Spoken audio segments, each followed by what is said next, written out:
BFM Bourse, vos placements, nos conseils sur BFM Business. Carrefour, si je vous dis robot connecté. Il y a plein de recettes intégrées, c'est génial. Et si je vous dis que pour un Noël extra à prix ordinaire, le robot multifonction connecté Fagor est à 399,99 € seulement. Et directement, depuis votre robot Fagor, faites vos courses sur carrefour.fr et récupérez les co-drive ou faites-vous livrer. C'est simple, il fait tout à ma place. Et c'est jusqu'au 24 décembre dans vos hypermarchés Carrefour. Carrefour.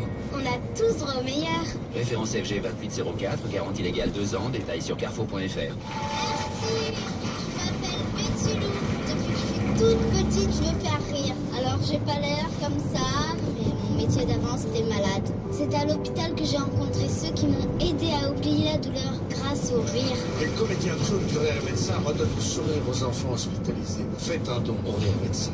Se faire plaisir toujours au bon prix chez Auchan. Jusqu'à demain, pour toute commande de 60 € d'achat minimum sur le site trader.auchan.fr, profitez d'une remise de 10 € sur votre commande. Avec une offre pareille, vous choisissez le menu, on s'occupe du reste. Auchan, avec plaisir. Jusqu'au 13 décembre, uniquement sur le site trader.auchan.fr. Remise de 10 € pour toute commande de 60 € d'achat minimum, quelle que soit la date de retrait. Code Noël 10. Voir détails sur auchan.fr. Pour votre santé, évitez de grignoter. Restez connecté à l'actualité économique en téléchargeant l'application BFM Business pour tablette et smartphone. Retrouvez toutes vos émissions en live ou en replay et toute l'info secteur par secteur. Bourse, patrimoine, immo, entreprise, emploi, tech.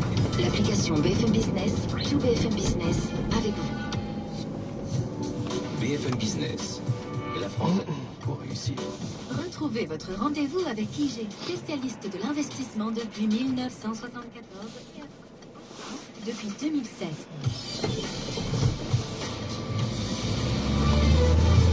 BFM Business. Vos placements, nos conseils, BFM Bourse, Guillaume Sommerer.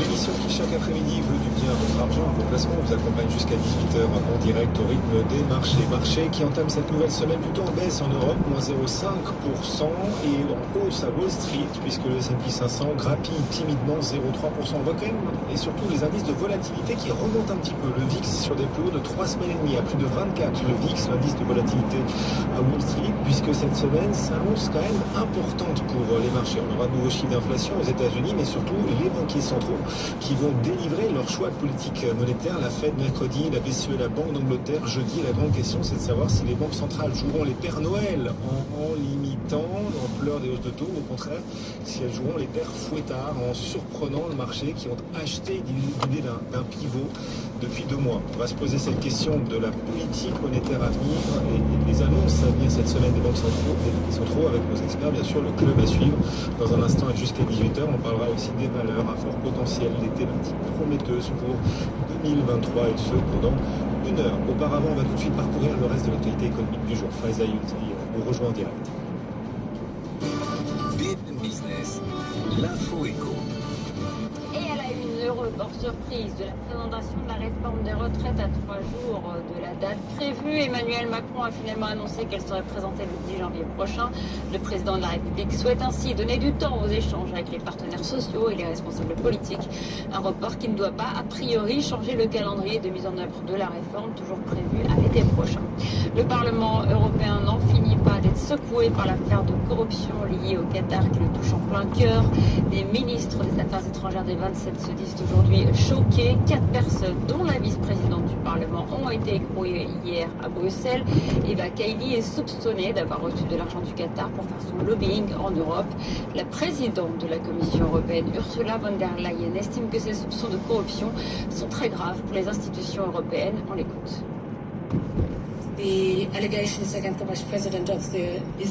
à l'encontre de la vice-présidente du Parlement européen sont très préoccupantes, elles sont très sérieuses. Cela questionne la confiance des gens envers nos institutions et cette confiance nécessite la plus grande rigueur en termes d'indépendance et d'intégrité. Et je propose donc la création d'un organe d'éthique indépendant qui couvre toutes les institutions européennes et qui soit établi dans la plus grande rigueur possible. Ursula von der Leyen, présidente de la Commission européenne.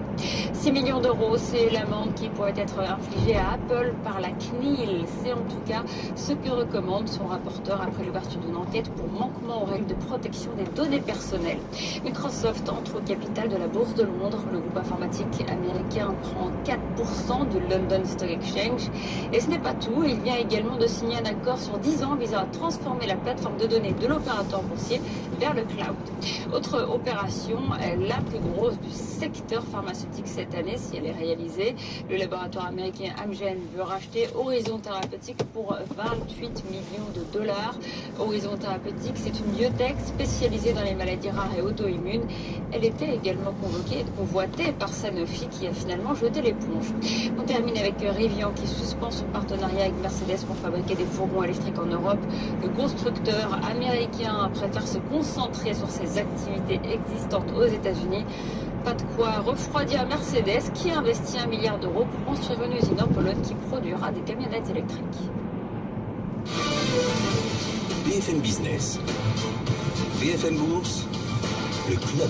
Merci Faiza, et bien sûr on va continuer de suivre l'ensemble de l'actualité économique du jour tout au long de cette fin de journée sur BFM Business. Au rythme des marchés, le CAC perd 0,3% à l'orée de cette nouvelle semaine qui s'annonce très importante, la dernière grosse semaine sur le front macroéconomique de l'année, puisqu'on aura cette semaine les décisions de politique monétaire, notamment de la Fed, de la BCE ou encore de la Banque d'Angleterre. On va en parler avec Jeanne Astra-Viton. Bonsoir Jeanne. Bonsoir Guillaume. Bienvenue, responsable de la recherche et de la stratégie pour PFTIM, et Vincent Juvins qui vient également de nous rejoindre. Bonsoir Vincent. Bonsoir. Et bienvenue aussi, stratégiste pour JP Morgan AM.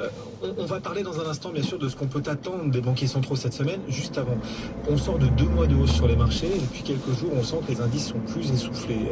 Ça y est, on l'a fait, notre rallye haussier, ça y est, tout ce qu'on pouvait espérer de rebond est derrière nous, ou vous êtes encore optimiste pour la suite et pour 2023, Jeanne? J'ai l'impression que pour 2023, il y a un certain nombre de... Alors on aime bien le terme pivot aujourd'hui, on va dire d'inflexion au pivot clé qu'on va devoir passer. Et il y a réellement une ambivalence entre... et on a besoin, on va dire, d'une réalité qui vient confirmer ce que le marché a anticipé très vite. Il y a un pouvoir d'anticipation du marché qui frôle presque une forme d'agitation. Ça se voit avec des surréactions de marché très fortes. Donc là, on pense qu'il y a de l'upside pour 2023, mais il va falloir probablement avant tester un certain nombre de réalités ou d'anticipation avec les aléas que ça comporte. Alors parmi ces réalités, les banques centrales, mais puisqu'on en parlera en détail dans un instant, à quelles autres réalités est-ce que vous pensez? Quels autres désirs des marchés devront devenir réalité pour que la hausse se poursuive ou contienne à minima les niveaux actuels? La première, c'est la tenue de l'activité aux États-Unis, c'est-à-dire qu'on n'est pas une récession marquée.